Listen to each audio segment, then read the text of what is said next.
অন্তর্বর্তীকালীন সরকার যদি ব্যর্থ হয়ে যায় তাহলে এই জাতির ভাগ্যে কিন্তু একটি মহা দুর্যোগ অপেক্ষা করছে। এত তাড়াহুড়োর মধ্যে আমরা কিন্তু কোনো সৎ উদ্দেশ্য দেখি না, অসৎ উদ্দেশ্যই দেখা যায়। কিছু কিছু লোক পাগল হয়ে গেছে, মানে কাল ভোট হলে ভালো হয়। কি হয়েছে না? কেন? দরকারটা কি রে বাবা? তুমি তো ধৈর্য ধরেছো, আরো কিছুদিন 15 বছর তুমি যখন ধৈর্য ধরলে, তার একটু ধৈর্য ধরে সেই নির্বাচনটা হোক যে নির্বাচনে সবাই খুশি হয়। ফলে এত তাড়াহুড়োর মধ্যে আমরা কিন্তু কোনো সৎ উদ্দেশ্য দেখি না, অসৎ উদ্দেশ্যই দেখা যায়।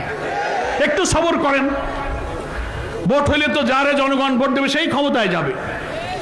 সেই জন্য আমি ফ্যাসিবাদ বিরোধী আন্দোলনে রাজপথে যারা আমরা একসাথে হাতে হাতে মিলে লড়াই করেছি, দল মতের ভিন্নতা থাকলেও সকল রাজনৈতিক দলের প্রতি জুলাই অভ্যুত্থানের যে মূল চেতনাকে ধারণ করে একটি সুষ্ঠু নির্বাচনের প্রশ্নে ভারতীয় আধিপত্যবাদের তাবেদার থেকে বেঁচে থাকার জন্য এটি জাতীয় ঐক্যের যে ডাক আমাদের প্রিয় আমিরে জামাত ডাক্তার শফিউর রহমান দিয়েছেন, জাতীয় ঐক্যের প্রতি শ্রদ্ধা জানাবার জন্য আমি সকল রাজনৈতিক দল এবং দেশবাসীর প্রতি আহ্বান জানাই।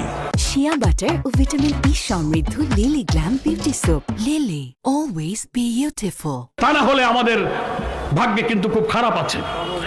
এই অন্তর্বর্তীকালীন সরকার যদি ব্যর্থ হয়ে যায়, এত রক্ত সাগর পাড়ি দিয়ে আবার যদি সুষ্ঠু নির্বাচন আমরা করতে না পারি, অন্তর্বর্তীকালীন সরকার যদি ব্যর্থ হয়ে যায় তাহলে এই জাতির ভাগ্যে কিন্তু একটি মহা দুর্যোগ অপেক্ষা করছে।